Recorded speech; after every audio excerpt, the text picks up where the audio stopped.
اور ہمیں اس کو ٹوکنا پڑے ہر بات کے لیے، یار آپ خاموش ہو جاؤ، آپ پہلے مجھے سنو، مگر وہ کسی کو خاموش نہیں کرنا چاہتا، وہ اپنی بات کرنا چاہ رہا ہوتا ہے. اگر کوئی ایسا پیشنٹ یا ایسا فرد بہت زیادہ بات کر رہا ہو، وہ بھی ایک وارننگ سائن ہے. تیسرا وارننگ سائن جو اس کے بیہیویئر میں تبدیلی آ جاتی ہے، اس میں غصہ، چڑچڑاپن، اگر یہ بھی اس میں آ جائے تو یہ بھی ایک وارننگ سائن ہے. گھر والوں کو تھوڑا سا احتیاط کرنا چاہیے. اگر وہ پہلے خاموش طبیعت کا ہے، کسی سے لڑائی جھگڑا نہیں کرتا ہے یا کوئی ایسی چیزیں نہیں کرتا ہے، اور اب اس نے وہ چیزیں شروع کر دی، تو یہ بھی ایک بائیپولر کے وارننگ سائن میں. ریلیجیس ایکٹیویٹیز اگر پہلے نہیں تھا اور اب زیادہ کر رہا ہے، یہ بھی ایک وارننگ سائن ہے جو بائیپولر کے اس میں آ جاتا ہے، کہ پھر وہ ریلیجیس کے ریلیجن آ جاتے ہیں. تو بہت ساری نمازیں پڑھنا، تلاوت کرنا، درود پڑھنا، دعائیں کرنا، زور زور سے جہاں یا نعتیں پڑھنا، تو یہ ساری چیزیں اگر کسی میں آ جاتی ہیں، یہ بھی ایک وارننگ سائن ہے. اور تیسری، پہلے بھی آپ سے کہا کہ ایکٹیویٹیز، اگر اس کی ایکٹیویٹیز بڑھ جاتی ہیں، مثلا وہ پہلے کوئی کام نہیں کر رہا ہے، اب وہ 24 گھنٹے میں 18 گھنٹے کام کر رہا ہے، تو اس کا مطلب ہے وہ کہیں نہ کہیں آگے چل کے بائیپولر کی طرف جا رہا ہوتا ہے. اگر یہ چیزیں آئیں تو گھر والوں کو تھوڑا سا فوکس ہونا چاہیے کہ یہ کہاں جا رہا ہے. اگر ملٹیپل ایپیسوڈ اسی گھر میں اس بندے کے ساتھ ہوتے ہیں، گھر والے اینکشس ہو جاتے ہیں. سب سے پہلے اگر دیکھتے ہیں اس کی نیند خراب ہو رہی ہے تو وہ ڈاکٹر کے پاس لے جاتے ہیں. اگر وہ بولنا زیادہ کر لیتا ہے تو پھر ڈاکٹر کے پاس لے جاتے ہیں، یا دوائیوں سے جو ہے وہ بدلی کرا دیتے ہیں، یا ایکٹیویٹیز زیادہ ہو جاتی ہیں وہ بھی. مگر فرسٹ ایپیسوڈ میں دیکھنا بہت مشکل ہوتا ہے، کیونکہ ریلیجیس اگر وہ کر رہا ہے ایکٹیویٹی تو ہمیں یہ کہہ رہے تھے نا کہ یار یہ بہت اچھی بات ہے. کبھی کبھی یہ ہوتا ہے کہ بہت سارے ایسی چیزیں کر رہا ہوتا ہے جو نہیں ہوتی. گھر میں اگر اس کے جیب میں 1000 روپے اور کسی کو دیکھے کہ کوئی سامان لے آؤ گھر کا، وہ جا کے کسی اور کو دے کے آئے گا، خالی آئے گا کہ یار میں نے آج جو ہے نا فلاں آدمی کو، غریب تھا اس کو دے دی ہے. تو بہت ساری ایسی چیزیں ہیں جہاں اس میں آپ دیکھ. اچھا اگر پیشنٹ اسٹوڈنٹ ہے تو اس کا ایگزام ہے تو وہ تو دن رات پڑھے گا، تو وہ بھی بہت ضروری ہے اسٹوڈنٹس میں. اگر آپ نے اپنے کلاس میں اپنی چیزوں کو دیکھا ہوگا، نیند بہت ضروری ہے. لیکن گھر والے تو پک نہیں کر سکیں گے، گھر والے پک نہیں کر ہوں گے نا، نہیں ہو رہی ہے. تو جب ایک بندہ ہے ایک دن نہیں سوئے گا تو دوسرے دن ضرور سوئے گا. تو لازمی نہیں ہے کہ وہ 2 گھنٹے 4 گھنٹے سوئے، 6 گھنٹے 8 گھنٹے سے. اس میں اگر نیند کوئی بھی نہیں کرتا، اس میں ایریٹیبلٹی بہت زیادہ آ جاتی ہے، کمپنسیشن ہو جاتی ہے. ٹھیک ہے، اس میں کمپنسیشن نہیں. پھر ڈپریسو والے میں وارننگ سائن یہ ہے کہ اداس رہنا، مایوس رہنا، چڑچڑاپن ہونا، اپنی چیزوں کو جو انجوائے والی چیزیں ان کو چھوڑ دینا، موبائل نہیں دیکھنا، ڈرامے نہیں دیکھنا جو پہلے انجوائے کر رہا تھا، لوگوں سے بات چیت کر رہا تھا وہ بھی اس نے ختم کر دیا ہے، کمرے میں بند کر دینا، اپنے آپ کو اکیلا محسوس کرانا. تو یہ بھی ایک ڈپریشن والے اس میں وارننگ سائن. اگر یہ سائنس ہو تو بھی آپ ڈاکٹر کے پاس رجوع کریں. یہ سائنس پھر میں کہوں گا کہ جو جن کے گھر میں بائیپولر کا پیشنٹ ہوتا ہے ان کے گھر والے بہت آسانی سے پک کر لیتے ہیں ان ڈپریسو یا مینک فیز کو. مگر جن کے گھر میں فرسٹ ٹائم کوئی پیشنٹ بن رہا ہوتا ہے یہ وارننگ سائن وہ اتنا پک نہیں کرتے ہیں. تو وہ ہمارے پاس جب آتے ہیں جب وہ پیشنٹ جو ہے لڑائی جھگڑا، غصہ، مار پیٹ یا کوئی ایسی چیزیں کر رہا ہوتا ہے جس سے معاشرہ یا گھر والے پریشان ہوتے ہیں، پھر ڈاکٹر کے پاس لے آتے ہیں، ورنہ وہ نہیں لے کے آتے ہیں. اگر وہ وارننگ سائن میں ہی لے آتے ہیں تو پھر وہ کسی کا غصہ، لڑائی جھگڑے کی چیزیں جو خراب ہو کر رہا ہے یا مار پیٹ کر رہا ہے یا کسی کو مار رہا ہے تو وہ نہیں ہوں. جی، تو ہم نے دیکھا جو ڈسکس کر رہے تھے ڈاکٹر زینت اینڈ ڈاکٹر زینب کہ بائی پولر ڈس آرڈر ہے کیا اینڈ اس کی جو مینجمنٹ ہے اس کے 3 aspects, biological, psychological and social. مطلب کہ میڈیسن سے ہیلپ، سائیکالوجی مطلب کہ CBT سے ہیلپ، اور تیسرا جو لائف اسٹائل موڈیفیکیشن ہے اس سے ہیلپ کیسے کی جا سکتی ہے. تو اسی کے متعلق ہم ڈسکس کریں گے. فرسٹلی کہ جو بائی پولر اس کے میجر اسپیکٹس ہیں، میجر سائن سمٹمس ہیں، جو 3 میجر سٹیجز ہیں، مینیا، ہائپومینیا، ڈپریشن. ان میں کیا سمٹمز آتے ہیں ان کو ہم تھوڑا سا ٹچ کریں گے. اینڈ سیکنڈلی پھر جو ان کی مینجمنٹ ہے وہ اس کے اندر ہم کچھ ایڈ اگر کرنا چاہیں تو وہ کیا کر سکتے ہیں.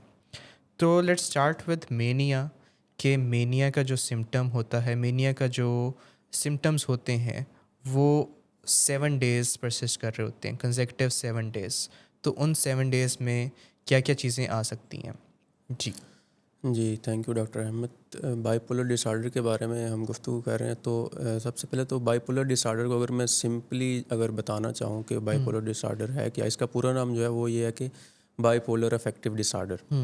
اس کے نام سے ہی پتہ چل رہا ہے کہ بائی کا مطلب ہے دو، پولر دو پولز، اور افیکٹ جو ہے نا وہ سائیکیٹری میں موڈ کو کہتے ہیں، اور ڈس آرڈر کا مطلب ہے کہ وہ آرڈر خراب ہو چکا ہے.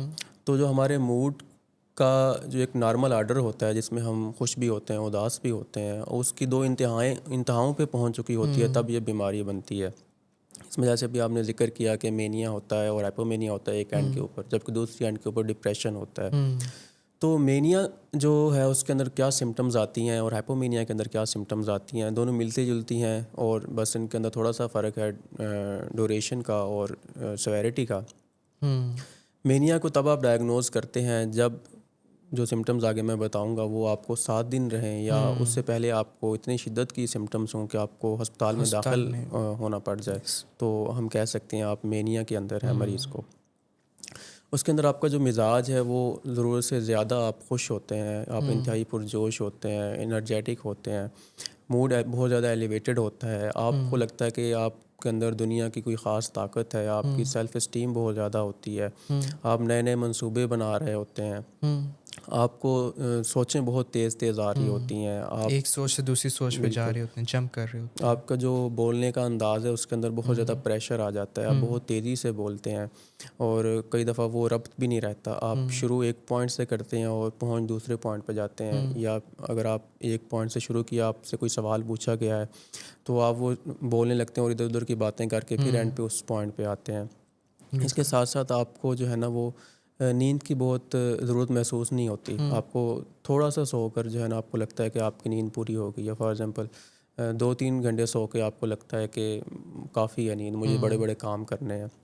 آپ کے جو بیہیویئرز ہیں ان کے اندر کچھ چینجز آتی ہیں، جیسا کہ آپ خطرناک بیہیویئرز جو ہیں وہ اپنا لیتے ہیں، وہ آپ کرنے لگ جاتے ہیں، آپ بہت زیادہ پیسے خرچ کرنے لگ جاتے ہیں، آپ شاپنگ بہت زیادہ خرچ کرنے لگ جاتے ہیں، آپ ایسی چیزیں خریدنے لگ جاتے ہیں کہ اگر آپ سین مائنڈ کے اندر ہوں تو آپ وہ نہ کریں.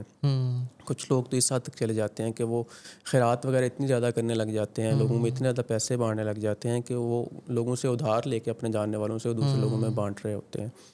تو اس سے جو ہے نا جو آپ کی لائف ہے، پرسنل لائف ہے، فیملی لائف ہے، سوشل لائف ہے، وہ ساری افیکٹ ہو جاتی ہیں. بالکل. تو اس کے ساتھ ساتھ اگر ہم دیکھیں ہائپومینیا کے اندر، تو اس کے اندر بھی تقریباً ساری علامات سیم ہیں، لیکن ڈیز اس کے اندر 4 ہیں جہاں پہ ہم نے 7 کہا. اور دوسرا جو ہے نا اس کے اندر آپ کی یہ جو پرسنل لائف ہے، جو فیملی لائف ہے اور جو سوشل لائف ہے وہ اس حد تک افیکٹ نہیں ہوتی، آپ اس کے اندر فنکشنل ہوتے ہیں. یس، قدرے بہتر ہوئے، قدرے بہتر اور ہوتا وہ ہے. انٹینسٹی ان سمٹمس کی تھوڑا سا کم ہوتی ہے. بالکل کہ جہاں پہ وہ سارے جو ڈس آرڈرز ہیں، فنکشنلٹی خراب ہو رہی ہے، وہ نہیں آ پاتی. بالکل.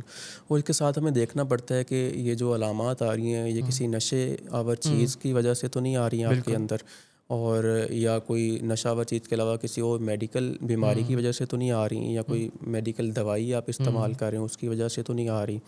تو یہ ساری چیزیں دیکھنی پڑتی ہیں، رول آؤٹ کرنی پڑتی ہیں. تو تب ہم اس کو، اگر آپ کو ایک ایپیسوڈ بھی آ گئی ہے مینیا کی، تو آپ کو چاہے وہ زندگی میں پہلی ایپیسوڈ ہے تو آپ کو بائی پولر 1 ڈس آرڈر کا ڈائگنوز کیا جائے گا.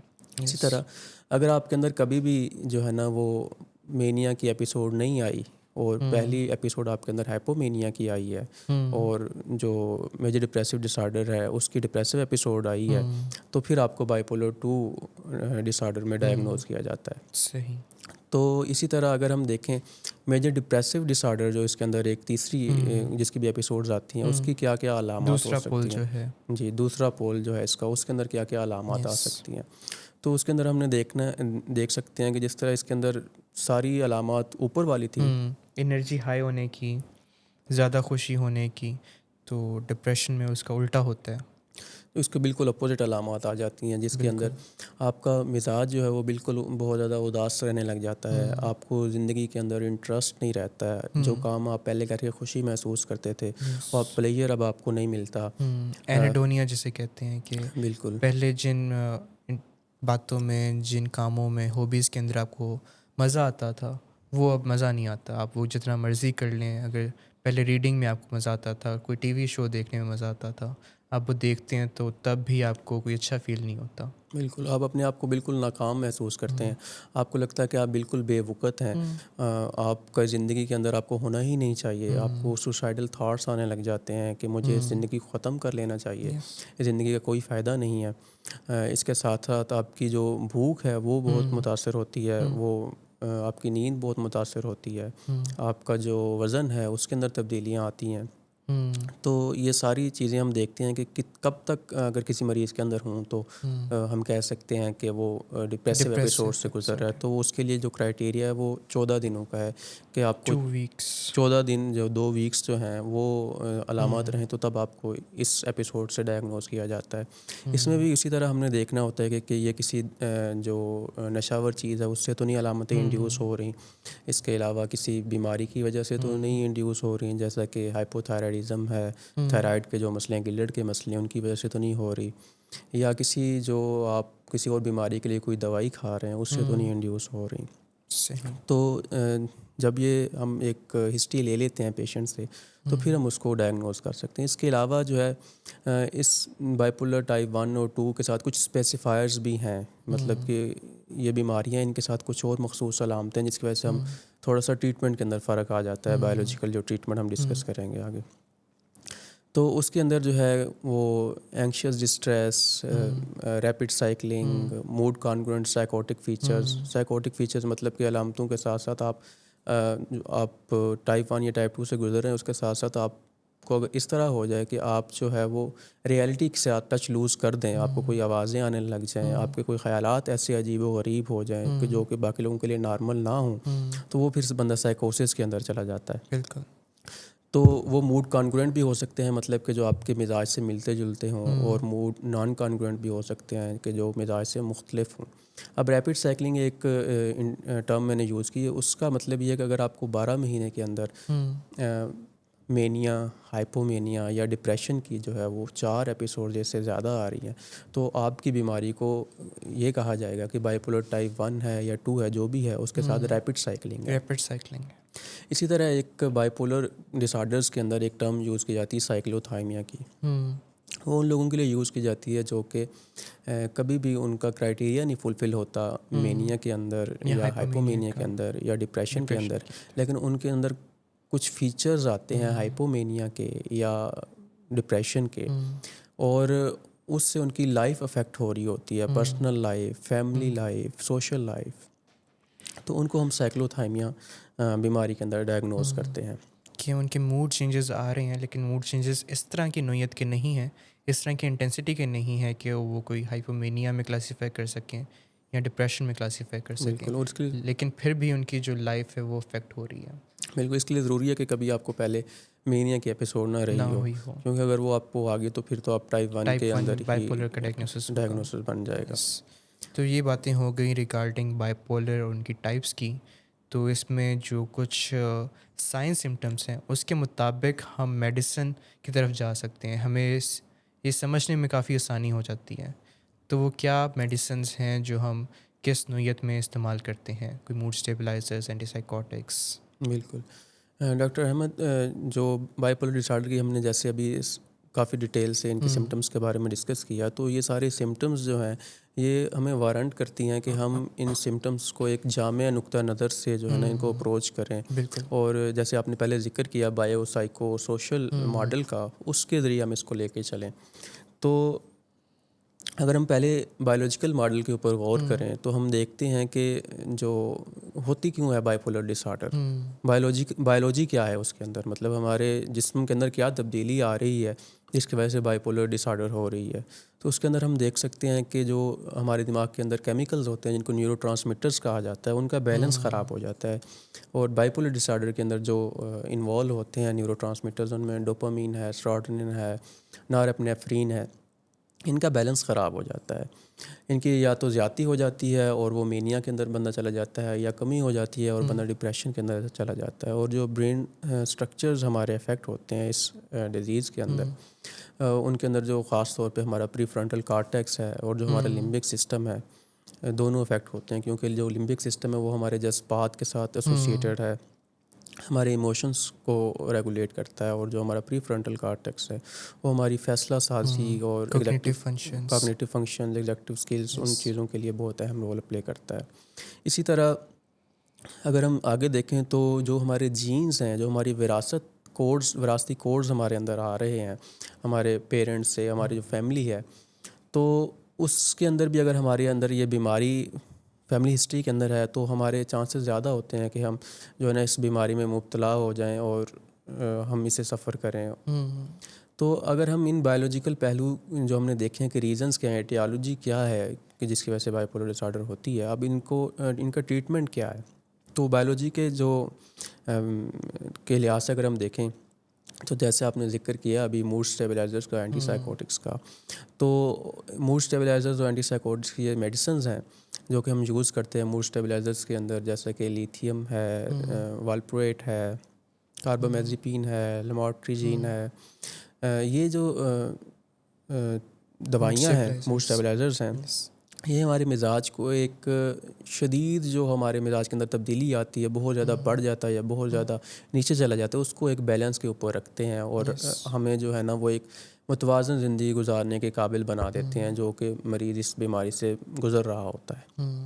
اسی طرح جو اینٹی سائیکوٹکس ہیں جو کہ جن میں سے جو زیادہ تر یوز ہوتے ہیں بائی پولر ڈس آرڈر کے اندر, ان کے اندر اولینزاپین ہے, رسپیریڈون ہے, کوٹایاپین ہے, ایریپیپرازول ہے, وہ یہ زیادہ تر یوز ہوتے ہیں.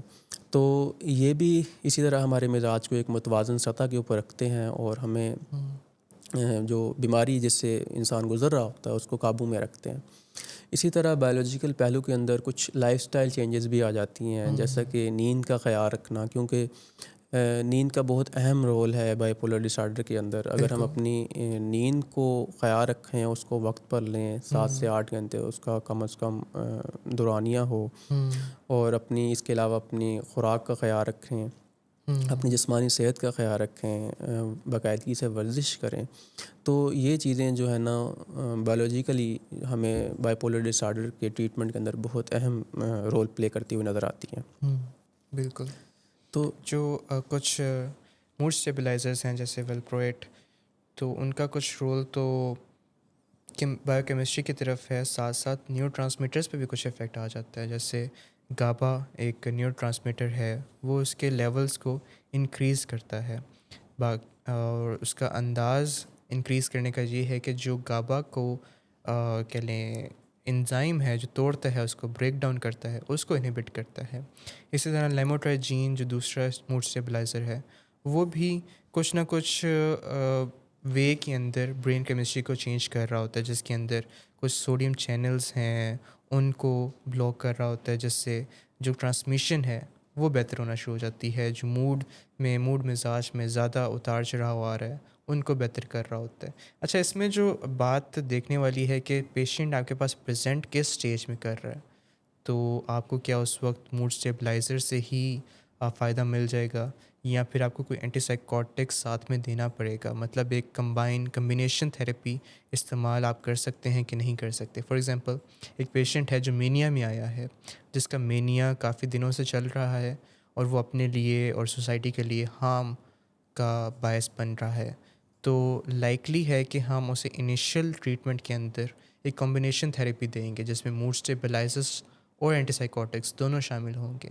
تاکہ جلدی سے یا جتنا سیفلی پاسبل ہے, جتنے ٹائم کے ساتھ اس کے مینیا کو ریزولو کیا جائے, تاکہ اس کو بھی آرام ملے اور سوسائٹی کو بھی سیف انوائرمنٹ مل جائے, سیف ہو جائیں.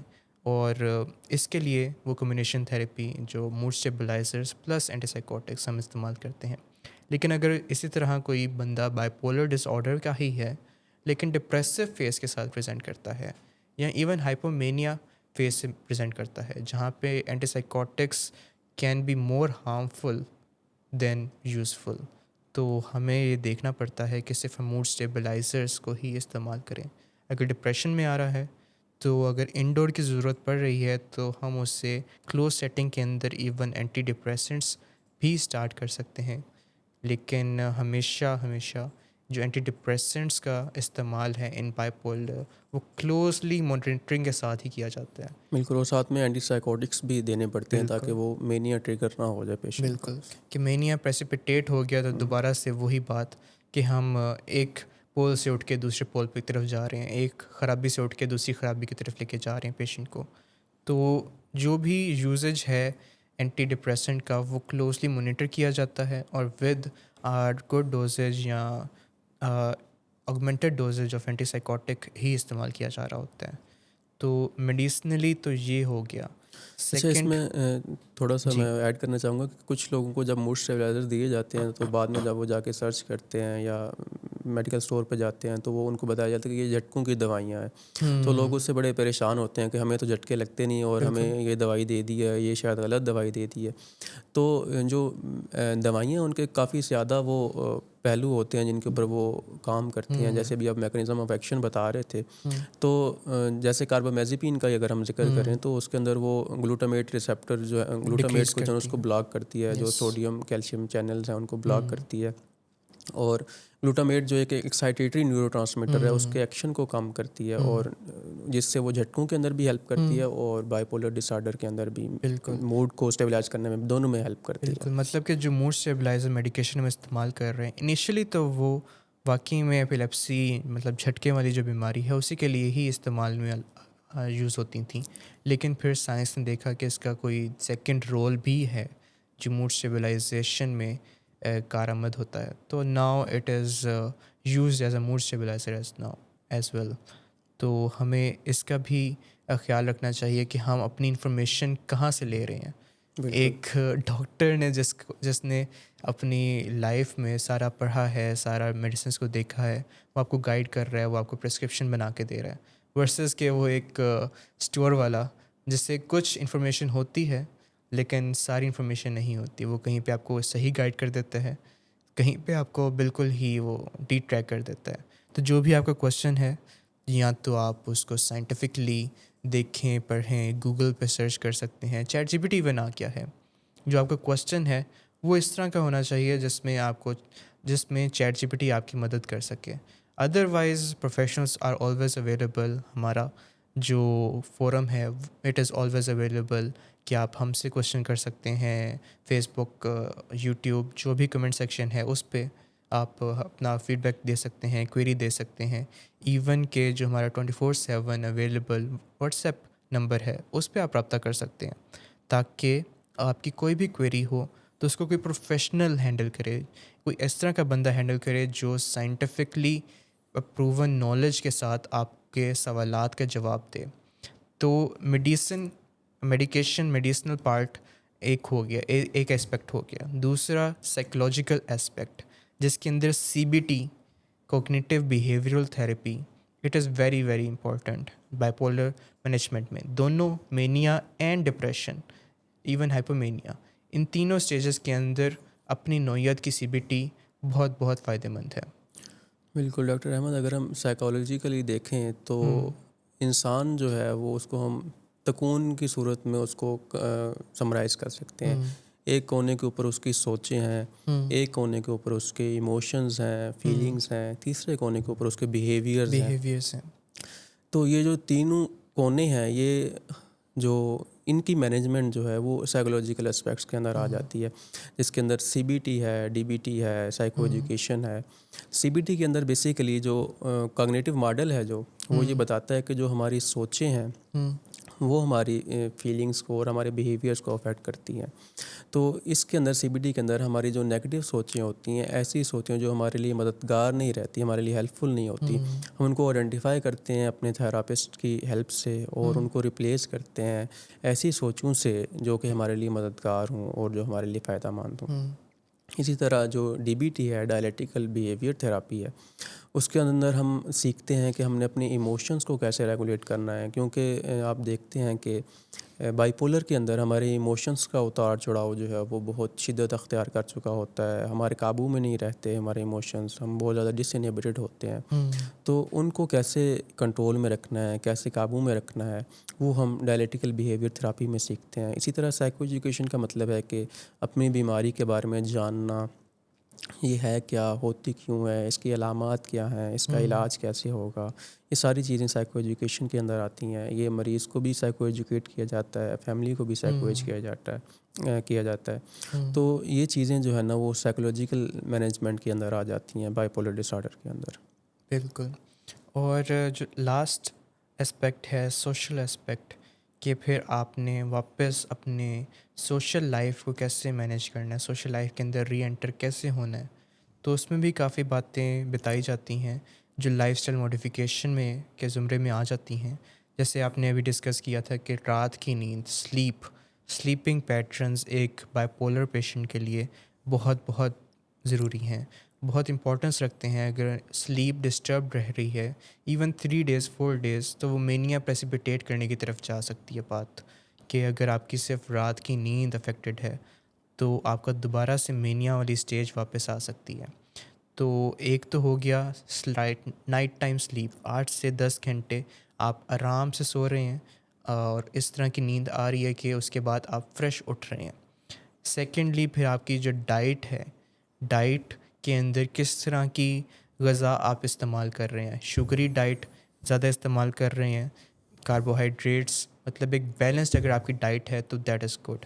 لیکن اگر کہیں پہ کوئی شوگر کا استعمال زیادہ ہے تو وہ بھی کچھ ڈینجر سائنس کی طرف لے کے جا سکتی ہے، کیونکہ جتنے بھی شوگری ڈائٹس ہوتی ہیں، چاکلیٹس ہو گئیں، براؤنیز ہو گئیں، سویٹس ہو گئیں، تو یہ بھی کچھ اسپیکٹ رکھتی ہیں کہ مینیا واپس پریسیپیٹیٹ کرنے کی طرف کچھ رول اپنا بنا سکتی ہیں.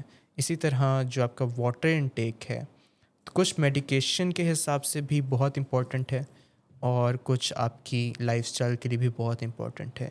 جیسے موڈ اسٹیبلائزر لیتھیم کا ذکر کیا ہم نے، تو اس کے اندر the most important part is your oral hydration. گرمیوں میں اگر سویٹنگ ہے تو موڈ اسٹیبلائزر کو ریویو کرنا پڑتا ہے کہ whether the patient will be able to rehydrate himself properly or not, کیونکہ ڈی ہائیڈریشن ہونے کی وجہ سے لیتھیم کے لیولز ٹاکسک لیولز تک پہنچ سکتے ہیں، جس سے اس کے سائیڈ افیکٹس انکریز ہو سکتے ہیں، جس سے ایون رینل ڈیمیج ہو سکتا ہے، ایکیوٹ رینل ڈیمیج اسے کہتے ہیں.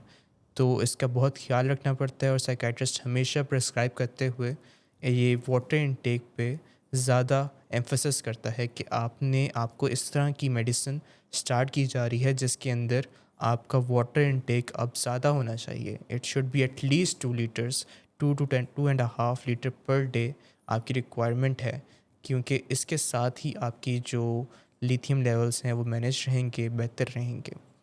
اسی طرح جو باقی کے اسپیکٹس ہیں آپ کی لائف کے، جس میں واک ایکسرسائز آ جاتی ہے، اس کا بھی خیال رکھتے ہیں. اس کا بھی ایڈوائز کیا جاتا ہے کہ you should not be doing extensive exercise. اپنی باڈی کو زیادہ تھکاوٹ کی طرف بھی نہیں لے کے جانا. جو ایڈرینلن کے لیے لوگ جم کرتے ہیں around 4 hours 5 hours per day, تو that is also not a healthy, ویسے بھی ہیلدی نہیں ہے، لیکن ایک بائی پولر پیشنٹ کے لیے اور زیادہ خطرناک بن سکتی ہے. تو یہ کچھ سوشل اسپیکٹ سے ان کی ٹریننگ کی جاتی ہے اور ان کو یہ بھی بتایا جاتا ہے کہ کون سے کام وہ کر سکتے ہیں، کون سے ورک جابس وہ لے سکتے ہیں. جیسے کہ رات کی نیند ان کے لیے بہت ضروری ہے، تو نائٹ شفٹ ان کے لیے بہت زیادہ ہارمفل ہو سکتی ہے، کیونکہ وہ دوبارہ مینیا کے اندر پریسیپیٹیٹ کرنے کی بات ہو سکتی ہے. تو یہ کچھ باؤنڈریز سیٹ کی جاتی ہیں ایک بائی پولر پیشنٹ کے ساتھ، جو اس کو اور اس کی فیملی کو دونوں کو ایک پلیٹ فارم پہ بٹھا کے ان کو ڈسکس کیا جاتا ہے، ان کے ساتھ بات کی جاتی ہے، تاکہ ایک لانگ ٹرم جو اسٹیبلٹی ہے اس کو گول بنایا جا سکے. جی ڈاکٹر احمد، جیسے کہ سوشل سپورٹ کی ہم بات کریں، سوشل مینجمنٹ کی بات کریں بائی پولر ڈس آرڈر کے اندر، تو مجھے وہ ایک شعر یاد آ رہا ہے اردو کا کہ فرد قائم ربط ملت سے ہے تنہا کچھ نہیں، موج ہے دریا میں بیرون دریا کچھ نہیں. اسی طرح وہ گریک فلاسفر ایک ارسطو گزرا ہے، اس نے بھی کہا تھا کہ مین از اے سوشل اینیمل. تو اس بیماری کے اندر ہمیں جو ہے نا وہ انسان کے جو تعلقات ہیں اس کے ارد گرد کے لوگوں سے، اس کی فیملی سے، اس کے معاشرے میں جو تعلقات ہیں ان کو بھی بحال کرنے کے اندر ہمیں رول پلے کرنا پڑتا ہے.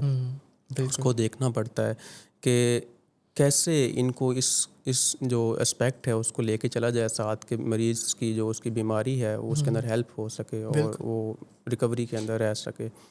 تو اس کے اندر جو ہے جو سائنٹیفکلی پروون جو ہے جیسے کہ فیملی تھراپی ہے، جس کے اندر ہم کیونکہ ایک جو بائی پولر کا مریض ہوتا ہے اس کو ویسے بھی سائیکیٹری کے جو باقی بھی ڈس آرڈرز ہیں اس کے اندر اسٹگما بہت زیادہ ایسوسیٹڈ ہے. سوشلی جو ہے نا وہ آئسولیٹ ہو جاتا ہے مریض جو ہے نا. اس کی فیملی کو یقین نہیں آتا ہے کہ یہ کوئی بیماری ہے، وہ سمجھتے ہیں کہ شاید اس کے گناہوں کی سزا ہے یا یہ جان بوجھ کے کرتا ہے. اس طرح کی سوچیں آتی ہیں، یا یہ خود ول کی کمی ہے، یہ خود کنٹرول کر سکتا ہے، یہ نہیں کرتا، اس کا غصہ ویسے ہی تیز ہے، یہ کیوں نہیں قابو کر سکتا، یہ کرے خود کام اس پہ. لیکن فیملی جو ہے نا وہ جب ان کی یہ سوچ ہوتی ہے، ڈیزیز کنسیپٹ نہیں ہوتا، ان کو سائیکو ایجوکیشن نہیں ہوتی، تو ان کے اندر بھی نیگیٹو ایموشن جنریٹ ہوتے رہتے ہیں اور وہ مریض کو لے کے جو ہے نا وہ منفی خیالات کے اندر مبتلا ہوتے ہیں. تو ایک فیملی تھراپی کے اندر ایک پیشنٹ کو سپورٹ فراہم کی جاتی ہے، جس کے اندر جو ہے نا وہ پورے فیملی کے ممبرز جو ہوتے ہیں سب کو یہ موقع دیا جاتا ہے کہ وہ جو فیل کر رہے ہیں، وہ جو سوچ رہے ہیں وہ ایکسپریس کر سکیں اور ان کو تاکہ کلیریفائی کیا جا سکے اور مریض کی جو ریہیبلیٹیشن ہے اس کے اندر وہ اپنا رول پلے کریں اور اس کو بہتر سے بہتر بنایا جا سکے. اسی طرح کچھ سپورٹ گروپس بنے ہوئے ہوتے ہیں، جیسا کہ اگر ہم ایڈکشن کے اندر دیکھیں تو الکوہولک انانیمس جیسے ہے یا نارکوٹک انانیمس ہے. اسی طرح مختلف ڈس آرڈرس کے بھی سپورٹ گروپس ہوتے ہیں. اگر کسی کو شوگر ہو گئی ہے تو اس کا سپورٹ گروپ ہوگا کسی جگہ پہ، اگر کسی کو بلڈ پریشر ہو گیا اس کا کوئی سپورٹ گروپ ہوگا. اسی طرح بائی پولر ڈس آرڈر کے بھی سپورٹ گروپس ہوتے ہیں، جس کے اندر ایسے لوگ ہوتے ہیں جو کہ اس بیماری سے گزر رہے ہوتے ہیں. جب ایک مریض وہاں پہ جاتا ہے اور اپنے جیسے باقی لوگوں کو دیکھتا ہے، وہ سب کا تجربہ سنتا ہے کہ وہ کیا سوچتے ہیں، وہ کیسے گزر رہے ہیں، وہ کیسے کوپ اپ کر رہے ہیں اپنی بیماری سے، ان کے دن رات کے اندر کیا تبدیلی آئی ہے، انہوں نے کیسے ایڈجسٹ کیا ہے. تو وہ دیکھتا ہے کہ وہ اکیلا نہیں ہے، وہ اس بیماری کے اندر اس کو حوصلہ ملتا ہے ایک، اور جو ہے نا وہ بہتر طور پہ اپنی بیماری کو سمجھنے لگتا ہے اور مایوسی سے نکلتا ہے اور ایک ریہیبلیٹیشن اور ریکوری کے اندر چلا جاتا ہے. اسی طرح ورک پلیس کی اگر ہم بات کریں تو اس کے اندر بھی ایڈجسٹمنٹس کی جا سکتی ہیں، جیسا کہ اگر ورک پلیس پہ لوگوں کو بیماری کے بارے میں آگاہی پھیلائی جائے اور لوگوں کو بتایا جائے کہ یہ ایک قدرت ایک بیماری ہے، واقعی بیماری ہے، کوئی وہ ڈرامہ نہیں ہے. تو جب بندہ مینیا کے اندر ہوتا ہے تو وہ بالکل بھی فنکشنلی امپیئر ہو جاتا ہے، تو اس کو اس وقت جو ہے نا وہ ورک پلیس سے کچھ چھٹی ملنے کے جو ہے نا وہ امکانات ہونے چاہیے تاکہ وہ اپنی بیماری کے اندر سے ریکور کر سکے، اپنی مینک فیز سے ریکور کر سکے. اسی طرح اگر کوئی ڈپریشن کے اندر چلا گیا ہے تو اس دوران جو ہے وہ اس کو کوئی لائٹ ورک دے دیا جائے جس سے وہ ہے نا بہتر طور پہ اپنے اوپر زیادہ بوجھ محسوس نہ کرے. تو یہ چیزیں ہمیں سوشل سپورٹ کے اندر لازمی دیکھنی چاہیے اور جو ہے نا وہ تاکہ مریض کی جو ریکوری ہے وہ بہتر طور پہ ہو سکے. بالکل.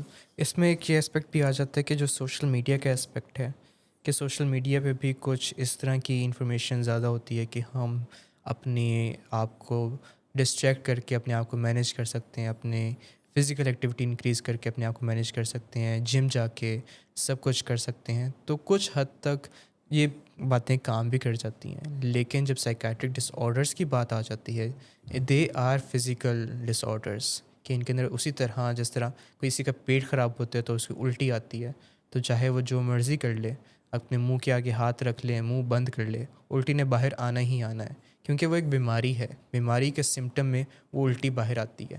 تو اسی طرح سائیکیٹرک ڈس آرڈرس بھی ایک فزیکل بیماری ہیں، تو ان کے اندر بھی جو سمٹمز آتے ہیں، کچھ کنٹرول جتنا مرضی کرنے کی کوشش کر لیں تو وہ سمٹمز پھر آتے ہی ہیں جب تک ان کا علاج نہ کیا جائے. جس طرح اگر پیٹ خراب ہے تو اینٹی بایوٹک دے کے، اینٹی ایمیٹک دے کے، الٹی کی گولی دے کے اس کو آرام میں لے کے آیا جاتا ہے. اسی طرح سائیکیٹرک ڈس آرڈرس میں بھی وہ موڈ اسٹیبلائزرز دے کے، اینٹی سائیکوٹکس دے کے، اینٹی ڈپریسنٹس دے کے جہاں پہ ضرورت ہے وہ میڈیکیشن کر کے جہاں پہ سی بی ڈی کی ضرورت ہے وہ سی بی ڈی کر کے ڈی بی ٹی کر کے فزیکل جو کوگنیٹیو بیہیورل تھیراپیز ہیں وہ ساری سائیکو ایجوکیشن کر کے ہیلپ کی جاتی ہے، علاج میں لے کے آیا جاتا ہے پیشنٹ کو، اور پھر اس کو علاج میں مینٹین کرنے کے لیے تگ و دو کی جاتی ہے، کیونکہ these are primary chronic diseases. ان کا تعلق انہی گروپ سے ہے جیسے کہ ڈائبٹیز ہیں، جیسے کہ کینسر ہے، جیسے کہ کوئی اور پرائمری کرونک ڈیزیز ہے جیسے ہائپر ٹینشن ہے، بلڈ پریشر کا ریز ہو جانا، کہ اس کے لیے بھی پیشنٹ کو کچھ اپنی میڈیکیشن اپنی لائف میں لینی پڑتی ہیں، کچھ ایجوکیشن لینی پڑتی ہے، کچھ ڈائٹ میں، کچھ لائف سٹائل میں موڈیفیکیشن کرنی پڑتی ہے. اسی طرح بائی پولر ڈس آرڈر کے اندر بھی، کیونکہ یہ پرائمری اور کرونک نوعیت کی بیماری ہے، کہ ایک تو بنیادی بیماری ہے جس کا تعلق جین سے ہے، وراثت سے ہے، دوسرا یہ دائمی بیماری ہے، یہ کرونک بیماری ہے جس نے لائف لانگ چلنا ہے.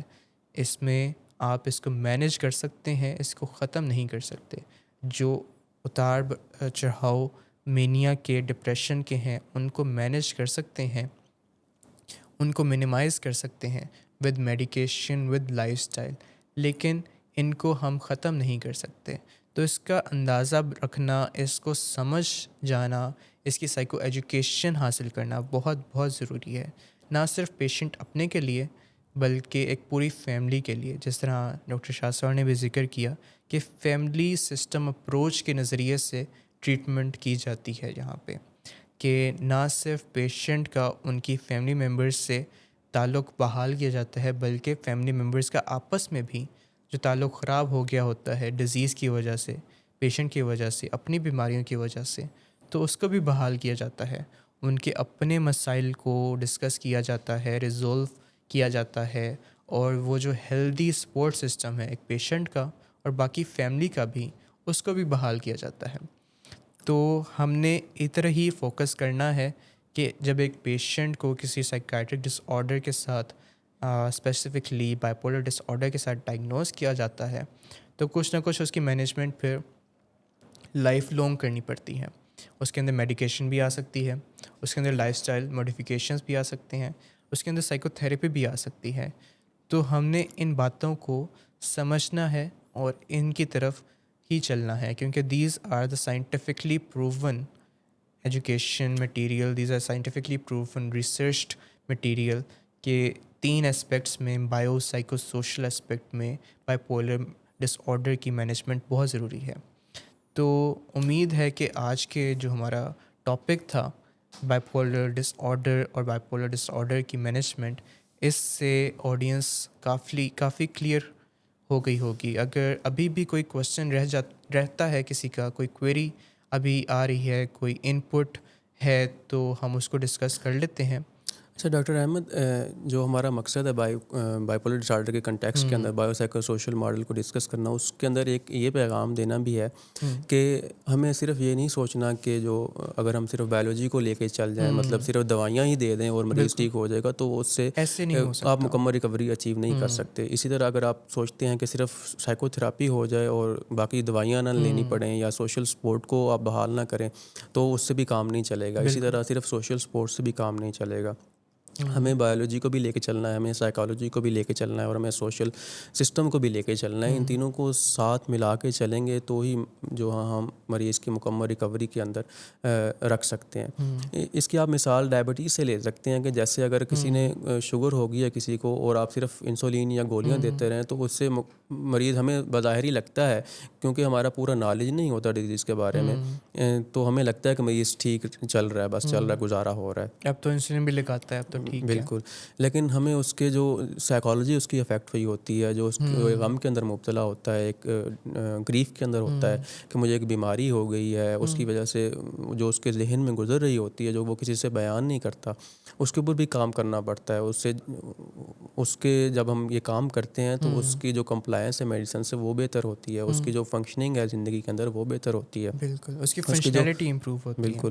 اس کے ہمیں سوشل سسٹم کے اوپر بھی کام کرنا چاہیے، جس سے جو جو ہے نا اس کی فیملی اس ڈیزیز کو بہتر طور پہ سمجھے اور وہ اس کی مدد کریں. یہ نہ ہو کہ وہ جب کوئی اس کے اندر بھی ایسے ریلیپسز آتے رہتے ہیں, جب وہ کوئی زیادہ میٹھی چیز کھا لے تو وہ اس کو تانے دینے لگ جائیں, یا اس طرح کی فیملی سائیکو ایجوکیٹ نہیں ہوگی تو وہ یہی کرے گی, اور وہ اس مریض جو ہے وہ بیچارہ آئسولیٹ ہی ہوتا جائے گا. پھر جیسے ڈائبٹیز کی مثال ہے, ایسی بائیپولر ڈس آرڈر بھی ویسے ہی کرونک ریلیپسنگ برین ڈیزیز ہے.